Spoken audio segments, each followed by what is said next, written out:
eu gostaria de meditar com os irmãos nesta noite, para que possamos aumentar o nosso discernimento das questões espirituais. É uma questão muito latente agora, ela está em evidência, e nós, como igreja, não podemos nos desaperceber disso. Então, eu quero, nesta noite, trazer uma meditação para os irmãos, entendendo que, a partir desse momento, a partir dessa meditação, nós precisamos ter um novo posicionamento e uma nova postura diante da situação que se nos apresenta nesse tempo chamado hoje. Pois bem, para tanto, eu gostaria de ler uma passagem, aliás, são dois textos do livro de Apocalipse, capítulo 1, e gostaria de ler inicialmente dos versículos 5 e 6, e depois ler a partir do versículo 12. Então, eu queria fazer essas duas leituras inicialmente. Apocalipse, capítulo 1, versículos 5 e 6, na versão que eu trago em mãos, diz assim: E da parte de Jesus Cristo, a fiel testemunha, o primogênito dos mortos e o soberano dos reis da terra, aquele que nos ama e pelo seu sangue nos libertou dos nossos pecados e nos constituiu reinos e sacerdotes para o seu Deus e Pai. E a ele a glória, o domínio pelos séculos dos séculos. Amém. Passamos agora para o versículo de número 12. Voltei-me para ver quem falava comigo, e voltando vi 7 candeeiros de ouro, e na mão e no meio dos candeeiros um semelhante a filho do homem, com vestes talares e cingido à altura do peito com uma cinta de ouro. A sua cabeça e cabelos eram brancos como a alva lã, como neve, os olhos como chama de fogo. Aos seus pés semelhantes ao bronze polido, como refinado numa fornalha. A voz como voz de muitas águas. Tinha na mão direita 7 estrelas, e da boca saía-lhe uma afiada espada de 2 gumes. O seu rosto brilhava como o sol na sua força. Quando vi, caí a seus pés como morto. Deus, em nome de Jesus e no poder do nome do Senhor Jesus, nós cremos na veracidade da tua palavra. E o que nós queremos agora é que esta verdade alcance o nosso entendimento, alcance o nosso coração, de tal maneira, Deus, que possamos ser transformados e elevados a um entendimento maior da tua palavra, e a tua graça nos leve a isso, para a glória do teu nome, em nome de Jesus, oramos. Amém, amém, amém. Irmãos, esse contexto bíblico é bem conhecido da igreja e dos leitores da palavra, a respeito de onde João está, o vidente João, quando ele escreve este livro, quando ele medita, traz essa revelação das coisas do futuro que traz para o presente. Ele está aprisionado numa ilha que servia para esse propósito, chamada Patmos, e lá em Patmos João está aprisionado, e num dia de oração, de busca de Deus, acontece este evento, este fato de revelação de Deus para nós, igreja. Pois bem, nesses dois textos, irmãos, como que traz para nós uma elucidação, um entendimento de como que é a palavra de Deus, como ela se comporta e como nós entramos na dimensão do entendimento da palavra. Pois bem, no primeiro texto, João está se reportando a Jesus numa ótica enquanto homem, o Filho do homem, o Deus encarnado. E aí nós lemos nos versículos 5, da parte de Jesus Cristo, a fiel testemunha, o primogênito. Essas terminologias são muito peculiares de uma linguagem humana, no âmbito humano, uma compreensão que se alcança a partir do conhecimento dessas palavras. Quando você usa essa terminologia Cristo, que nós já meditamos sobre isso, o que é Cristo? Cristo é um conceito do ungido, que em hebraico quer dizer Messiá, que quer dizer ungido. Alguém que foi separado para uma obra específica. E tinha-se esse costume, tanto para o rei quanto para o sacerdote, derramava-se um óleo sobre essa pessoa e então estava externando um chamado, um ofício que aquela pessoa iria desempenhar, seja como sumo sacerdote, seja como rei. Então, o Cristo, quando entendemos isso, que é normal para o entendimento humano, a pessoa já tem logo o alcance do que essa palavra quer dizer. E ele avança. A fiel testemunha também é um linguajar que nos traz de pronto uma compreensão do que seja uma fiel testemunha, uma pessoa que tem a veracidade e que se mantém naquela posição, como na fidelidade daquele testemunho, daquele ato que está sendo testemunhado, propagado. O primogênito dos mortos. Percebe? Primogênitos é o primeiro que sai dos mortos. É claro que com isso está trazendo uma alusão que virão outros. Primogênito dos mortos. O soberano dos reis da terra. Um linguajar bem conhecido, bem peculiar humanamente falando, dos reis da terra. Aquele que nos ama e no amor do ágape e pelo seu sangue nos libertou dos nossos pecados. Há uma libertação espiritual do aprisionamento que nos retinha em grilhões e pelo sangue, pelo derramar da vida dele na cruz do Calvário, rompido os grilhões que nos detinham. E então nós conseguimos ter esse entendimento, nos libertou dos pecados e nos constituiu reinos e sacerdotes para o seu Deus e Pai. E aí redunda em glória e honra para o Senhor Jesus. Esse é um linguajar, este é um diálogo que ele faz com os seus leitores, que está... Agora, quando a gente passa para o segundo texto, percebe que o linguajar muda. E aqui ele está em oração, está em meditação, está no momento de busca de Deus. Então ele ouve uma voz que fala. E ele se vira para ver quem é essa pessoa com quem está falando com ele. E aí voltei-me para ver quem falava comigo, e voltando vi 7 candeeiros de ouro. E no meio dos candeeiros, um semelhante a filho do homem, com vestes talares, cingido à altura do peito com uma cinta de ouro. Cinta de ouro. A sua cabeça e cabelos eram brancos como a alva lã, como neve. Os olhos como chama de fogo.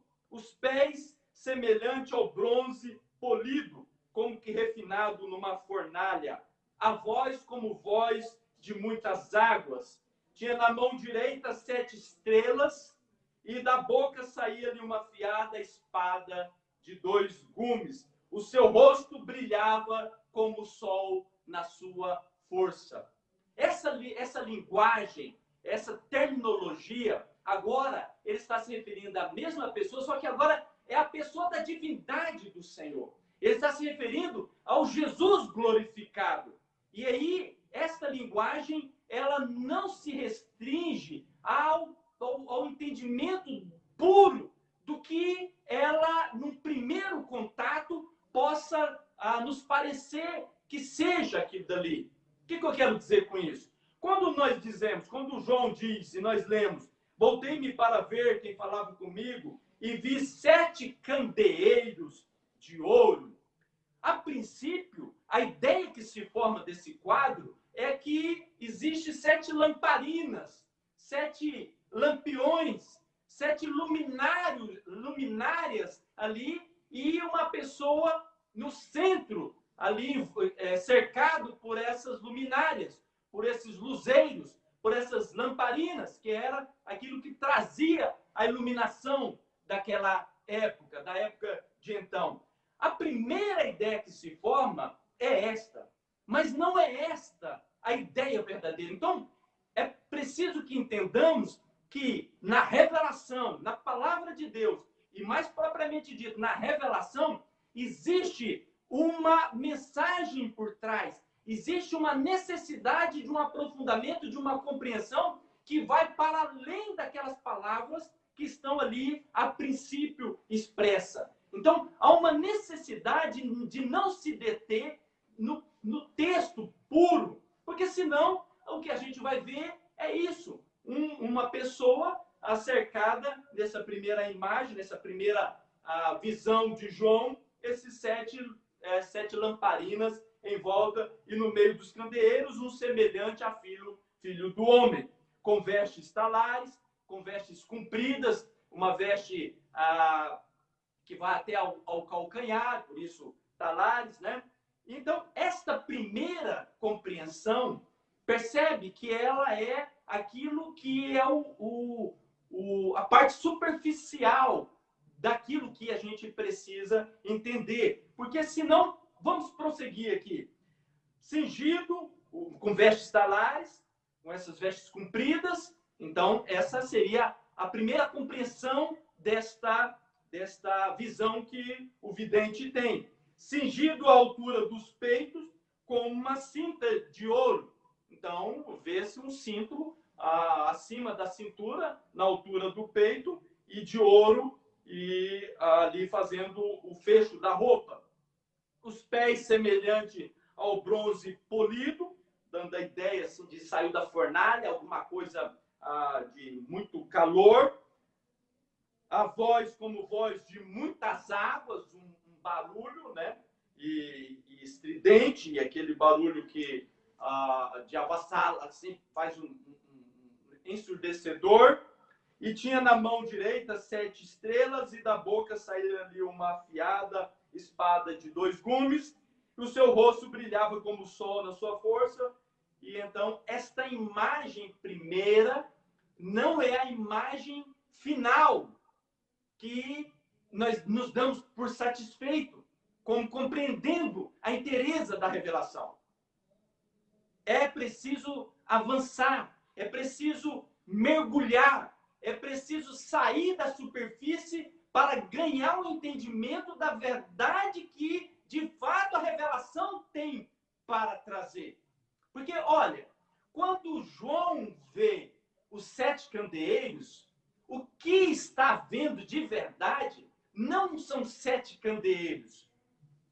Candeeiros é a imagem, é a linguagem que ele usou para transmitir a imagem. Mas o que ele está vendo são 7 igrejas.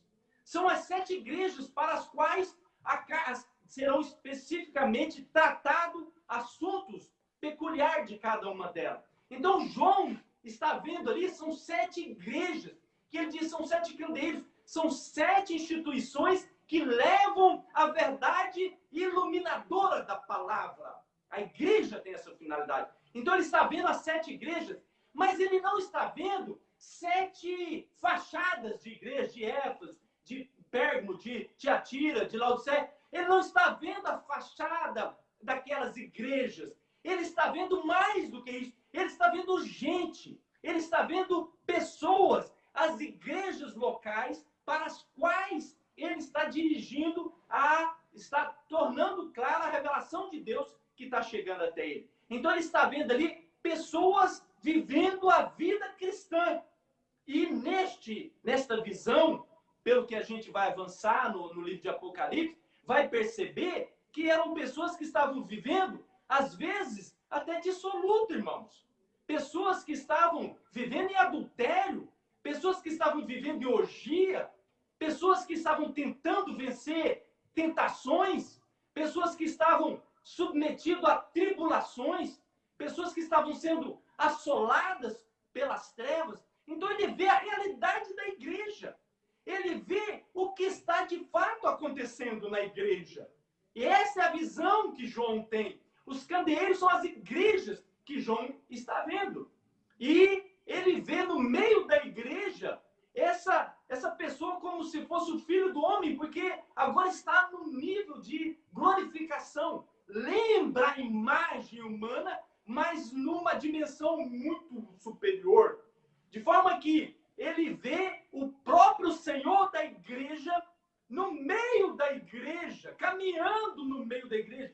Então, aquilo que as igrejas pensavam, os membros proponentes de cada uma das igrejas pensavam que estavam fazendo, às vezes até no oculto, ele vai dizer, eu vejo, eu sei, eu estou com o olhar mirado. Então ele caminha no meio da igreja.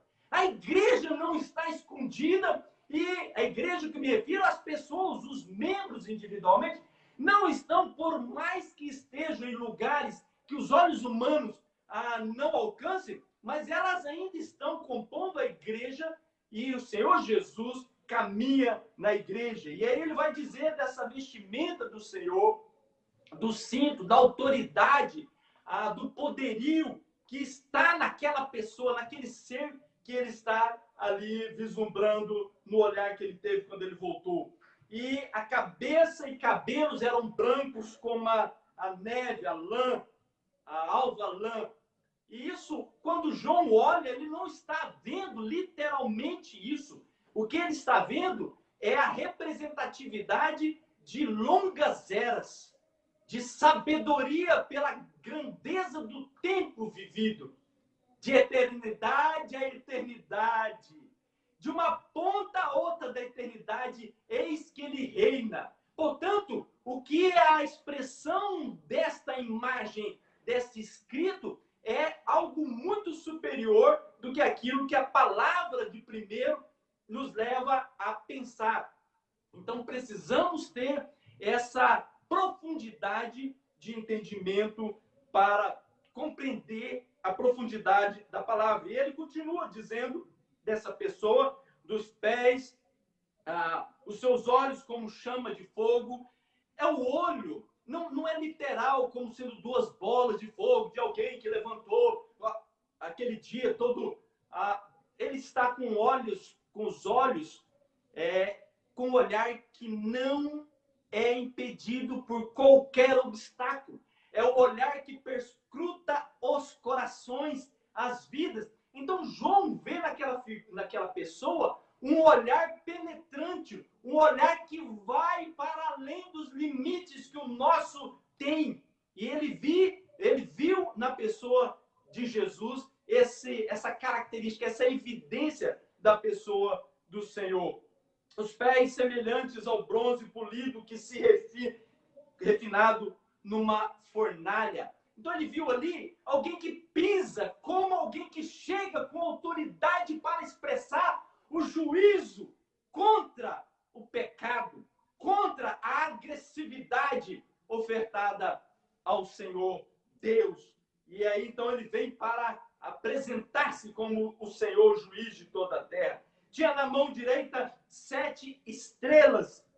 E das 7 estrelas, João não viu literalmente, como eu já disse, mas ali alguns estudiosos vão entender que sejam ali os 7 anjos, os 7 líderes das igrejas que são direcionadas às cartas que vêm na sequência. Então, alguns estudiosos entendem que o Senhor Jesus tem na palma da mão dele a liderança das igrejas, daquele povo, daqueles homens, mulheres que estavam sendo levantados para conduzir ao trabalho, aquelas igrejas. Da sua boca saiu uma afiada espada de 2 gumes, não uma espada literalmente, mas a voz que sai, o ensino que sai, a verdade que ele profere é uma espada, porque ela penetra e ela discerne e ela vai até ao ponto de separar alma de espírito, e ela tem então a capacidade para trazer o discernimento. Então, a voz dele, ao pronunciar do Senhor Jesus, tem essa verdade que o apóstolo consegue entender e verbalizar e fazer através dessas palavras, dessa figura, dessa espada afiada. E o seu rosto brilhava como o sol na sua força. Então, o sol, que por mais que na sua intensidade possa nos parecer algo tão forte, tão agressivo ao nosso olhar e ao nosso corpo, ele é pequeno, ele é treva se comparado com a luz excelsa do Senhor. A luz que de fato ilumina, a luz que transcende a compreensão e traz a verdadeira ao verdadeiro entendimento, a luz na sua força. Então, é importante essa primeira compreensão, quando você faz um primeiro olhar, mas não podemos parar nesse olhar, porque a mensagem da revelação, ela vai para além daquela ideia primeira formada. Entende isso? Porque quando a gente compreende, aí nós nos impulsionamos a não parar. E muitas vezes a primeira compreensão que a gente tem, já nos damos por satisfeito e não avançamos para outros níveis, para outros degraus, para mergulhos mais profundos na palavra. Porque já paramos no primeiro entendimento daquelas informações. Mas quando a gente percebe, no aprofundar, há uma outra verdade, uma verdade mais depurada, uma verdade que esclarece mais, que elucida mais, que está guardada na mesma palavra. Então, daí, uma mesma pessoa vai, visita e volta com um aprendizado. Outra pessoa vai, visita e volta com outro aprendizado. E outra pessoa visita e vai e volta com outro aprendizado. E aquela mesma pessoa, a primeira pessoa, pode voltar e, a depender do momento de aprofundar dela, pode gerar nela um novo aprendizado. Então, essa é a necessidade de não pararmos na primeira compreensão, no primeiro entendimento que possa se apresentar. Precisamos avançar nessa questão. Eu estive algumas vezes no Beto Carreiro. Quem foi lá, ou nos parques de parques aquáticos, esses parques, é muito intenso.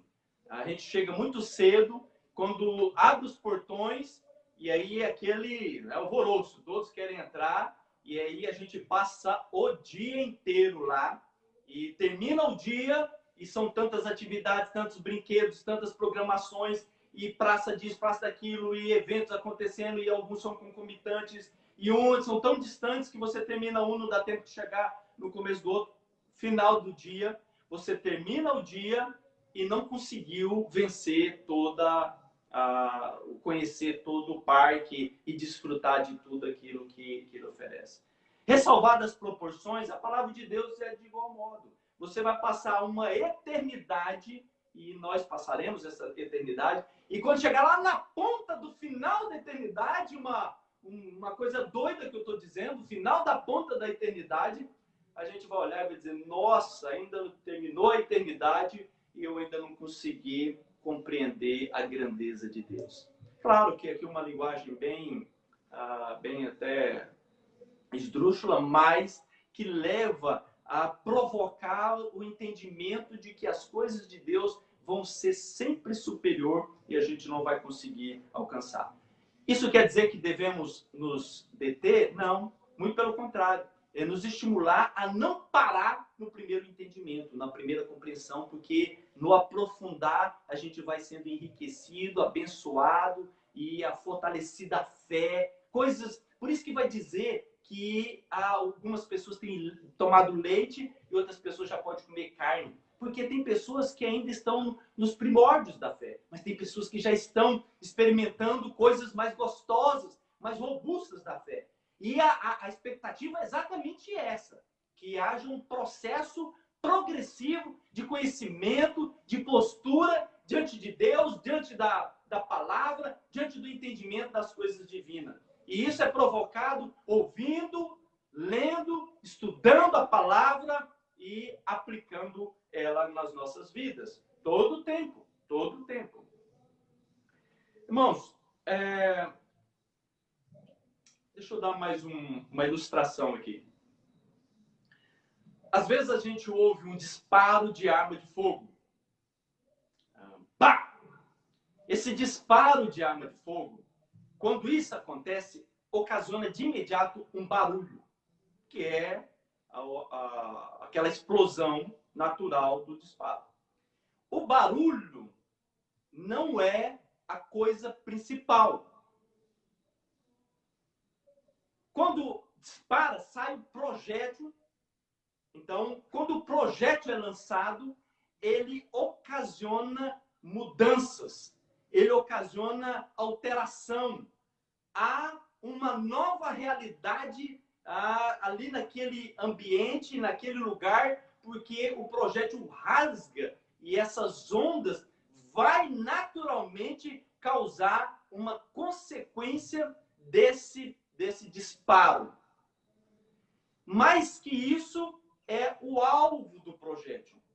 A que, onde ele alcança e qual a finalidade. Quando ele alcança o seu alvo, o que de fato efetiva, realiza, acontece, concretiza no toque do projétil no alvo final. Muitas vezes nós somos levados a nos ater ao barulho e ficamos no barulho. E o barulho é toda coisa em si. E aí toda a nossa atenção volta-se para o barulho. Mas o projétil tem o seu valor, até mais do que o barulho. O projétil está provocando mudanças. E o alvo que ele alcança, quando ele alcança o alvo, aí efetiva todo o processo, ou toda a causa, todo o motivo pelo qual ele foi disparado. Então, nós temos que atentar para isso. Não é no barulho que eu devo me ater e me deter e ficar ali. Devo olhar, sim, ao que ele tem provocado enquanto está ali no seu processo de transmissão e então entender o projeto final, que é o seu alvo. Nós temos vivido um tempo sobre essa pandemia.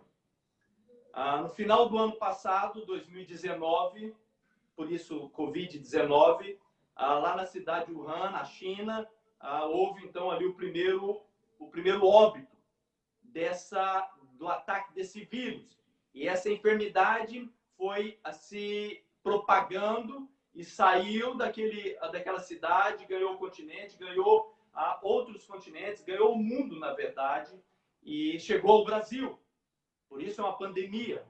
Chegando ao Brasil, agora em fevereiro, por volta do dia 26, foi registrada, então, a primeira vítima dessa enfermidade aqui no nosso país. Eu fiz alguns levantamentos de pessoas que já foram ceifadas por conta dessa enfermidade. No Brasil, tem os sites e a internet está propagando isso. A gente tem muita informação lá. Mas, mais especificamente no Brasil, até a data de ontem, havia 677 mil pessoas já infectadas pelo vírus. Mas a margem de recuperação ultrapassa a metade. 56% já passaram pelo processo, já se recuperaram e estão agora numa vida normal, tranquilo.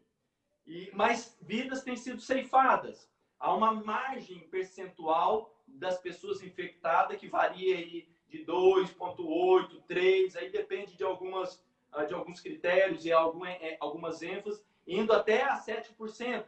Mas, em média, dá uns 5% a taxa, 5% dos infectados dá uma taxa de mortalidade. Então, esse número é um número que tem ceifado a vida das pessoas. Por conta disso, por conta desse vírus e da enfermidade que ele provoca, dessa situação tão avassaladora que o mundo vive hoje, então tem acontecido coisas. Então, o vírus é um disparo, é o barulho, é o pá, é o start. Mas tem uma consequência, tem efeitos depois do disparo. Quais sejam? Vários. Que elenco alguns aqui, que é do conhecimento de todos. Por conta disso, para preservar mais vidas, então entra numa questão, qual seja? Deslocamento. Os deslocamentos estão reduzidos ou até proibidos. Não pode ter ônibus, viação. Então, houve todo um aparato de redução ou até de proibição desse deslocamento. Isolamento social tem sido também uma situação consequente. As pessoas devem ficar em casa, mas esse isolamento social eles têm selecionado algumas pessoas chamado mais de grupo de risco, e nesse grupo de risco estão as pessoas de maior idade. Pessoas ontem não literalmente, mas no passado recente, que saía buscar o seu pão na padaria, fazer sua comprinha no mercado, estão enclausurados há mais de 2 meses. Então, pessoas com uma idade avançada, que daqui a pouco já tem as expectativas do seu coração acaba sendo reduzida, então estão confinadas por um isolamento. Isso é fato. Distanciamento social. Temos um momento de afastar. Não podemos nos abraçando, pegar na mão. Aquele costume bem brasileiro de aperto de mão, do abraço, está suspenso. Não pode ter. Então, a gente tinha um negócio de toca na mão. Então, agora, a distância para ser mantida. Tem que ter um distanciamento social. Estamos vivendo tempos de recolher. É preciso que, certa hora, ninguém mais fique na rua. Então, pessoas têm que voltar para o seu lar, salvo as exceções previstas ali. A crise econômica está aí, que todo mundo conhece. Isso que eu estou falando não é novidade, todo mundo sabe isso aí. Pois bem, temos uma crise instalada, economicamente falando, o comércio aí, passando por esse momento difícil, e isso tem trazido também consequência no âmbito das igrejas. As igrejas têm, a princípio, fechadas, em alguns lugares ainda permanecem fechadas, e depois, no segundo momento, numa certa flexibilização, houve uma liberação de até 30% em alguns lugares. Isso varia muito das administrações locais quanto a isso. E então houve essa realidade no âmbito das igrejas, que é a última trincheira, deveria ser pelo menos. Então estão havendo restrições nas igrejas e muitas pessoas não podem mais vir ao ambiente, ao convívio cristão, estar adorando juntos no templo. Limitações de ir e vir, cerceando isso aí, o uso das máscaras. Então, eu mostro isso como uma realidade, como fato, que não há que se discutir isso. Isso é a realidade. Agora, recentemente, a Três Lagoas já está equipada com 36 câmeras de alto poder de alcance. Então, tem várias partes da cidade que serão monitorados, e esse monitoramento é algo muito, muito detalhado pelo poder das câmeras que foram instaladas. Deve sair agora um ato normativo para dizer como que vai ser o funcionamento dessas câmeras, mas elas já estão nos seus devidos lugares e já funcionando já para pegar as imagens. Claro, na ótica de que esteja fazendo zelo, cuidando da segurança das pessoas. O que eu quero dizer com isso? Isso não é novidade, pastor. A gente sabe isso aí, a gente está vivendo. Eu estou em casa, inclusive eu estou lhe vendo, porque isso aí é pacífico, essa informação. Pois bem, o que a minha palavra é a necessidade de entender que Covid não é um fim em si mesmo. O Covid não é o fim em si mesmo. Ele é só o disparo. Ele só é o bang, só é o barulho. E se nós olharmos só para o barulho, nós vamos nos desaperceber das mudanças que estão em curso. Vamos nos desaperceber. A gente conhece, a gente ouve, a gente lê, mas não nos apercebemos. Nós ficamos com um olhar de primeira compreensão, um olhar de primeira visão, como eu citei ali no segundo texto de Apocalipse. Uma pessoa no meio de 7 candeeiros, mas a visão vai para além dos 7 candeeiros. Então, um isolamento, um afastamento, o fechamento das igrejas, os critérios, as câmeras de segurança. Então, tudo isso está acontecendo, é fato, é realidade no nosso contexto social. Os jornais divulgam isso. Ou então por quê? Agora, isso tudo são já a ebulição, já o mexer, mas existe um alvo, existe toda uma consequência real e efetiva do que isso acontece. E aí eu chamo a tua atenção, igreja. E aí eu quero te dizer, atenção, atenção, igreja.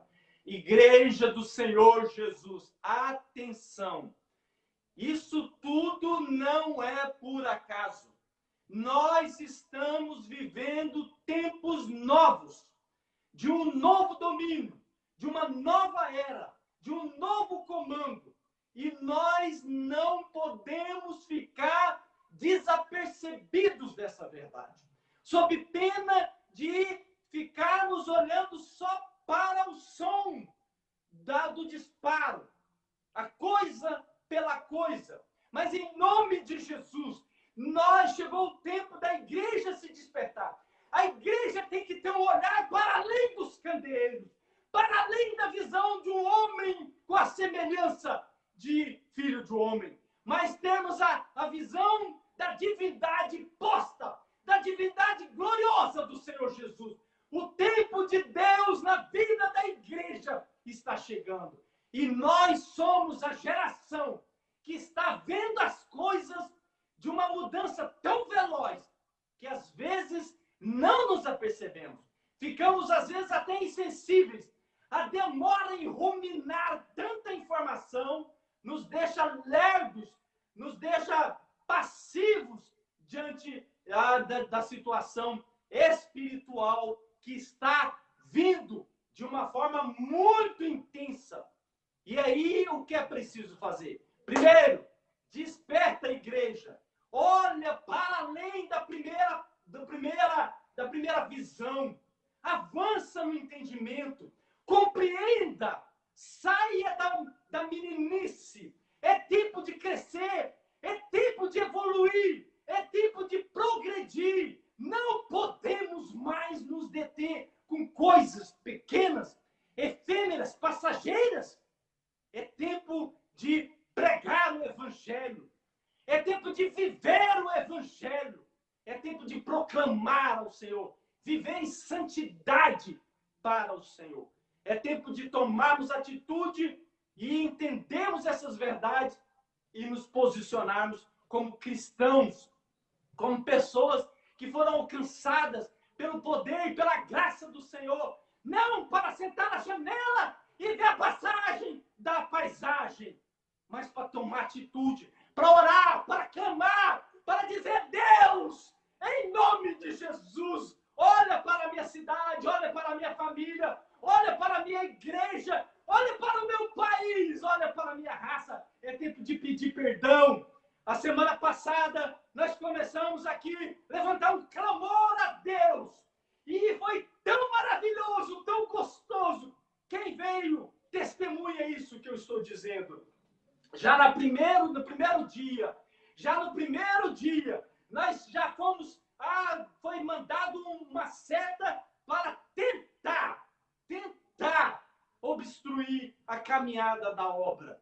Mas em nome daquele que reina, o soberano que caminha no meio da igreja e que sabe a intenção dos corações, em nome dele, nós estamos vencendo essa batalha e todas as outras serão vencidas. E aí, nesta semana que vem, fique atento, nós retomaremos tempos de clamor, tempos de invocar a Deus, tempo de chorar na presença do Senhor, tempo de largar as coisas pequenas, largar as coisas que não têm valor e olhar para as coisas que têm valor, porque o tempo já chegou.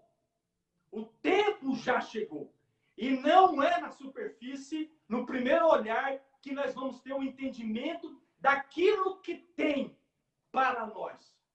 eu conclamo a igreja a levantar-se, a colocar-se de pé diante do Senhor, e de joelhos, naturalmente, mas em pé na postura de quem sai da passividade, sai do comodismo, sai dos prazeres, sai daquilo, larga o que tenazmente te segura e avança, avança, avança. Igreja, avançar. Muitas almas precisam ouvir de Jesus. Nós precisamos viver tempos novos do poder e da graça do Senhor nas nossas vidas, na vida da nossa família.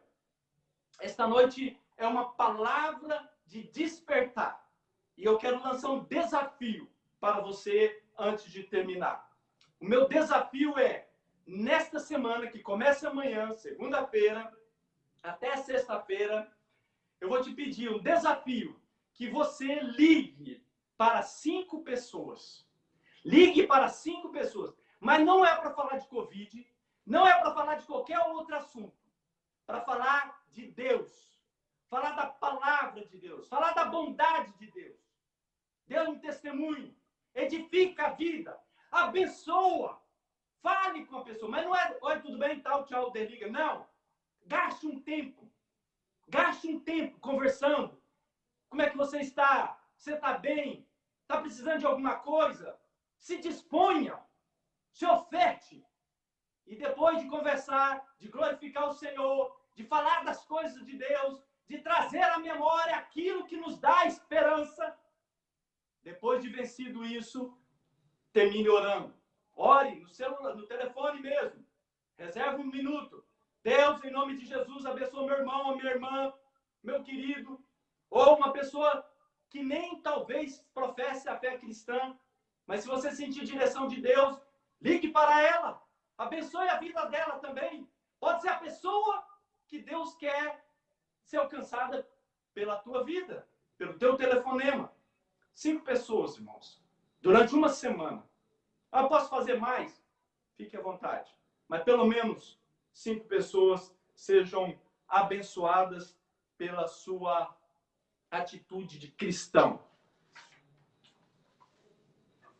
Haviam as virgens nécias e as prudentes. As nécias, nós sabemos do que deu. E é importante que nós estejamos com prudência diante de Deus. Pastor, tudo isso que o senhor falou, eu passei para a rebeldia? Não foi isso que eu disse. Eu disse olhar um olhar melhor das coisas espirituais que estão acontecendo. E Deus vai te dar entendimento para isso. Em nome de Jesus. Deus te abençoe, te dê uma semana gloriosa na presença dele. Nós vamos ter uma palavra final com o pastor João Pedro. Pela palavra poderosa, né, que nos faz ver o poder de Deus, o Senhor que nós servimos. E eu gostaria de orar com os irmãos, buscar a bênção do Senhor para esta semana de desafios que temos e que o Senhor possa estar nos abençoando. Recebam a bênção. Que o Senhor Deus Todo-Poderoso nos abençoe, renovando as nossas forças, estabelecendo um novo vigor, uma nova visão espiritual, impulsionando-nos para o centro da sua vontade, que o trabalho realizado por nós nessa semana seja abençoado pelo Senhor, seja eficaz, seja excelente. Portanto, confirme, Senhor, as obras das nossas mãos. Amém. E nos abençoe. Amém. Sim, Senhor, amém. Confirme as obras das nossas mãos. Amém. Em nome de Jesus. Amém. Amém. Amém. Deus abençoe. Amém.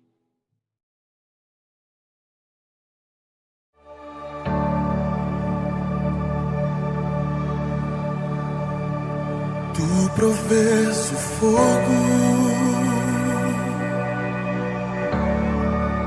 e eu sacrifício sou.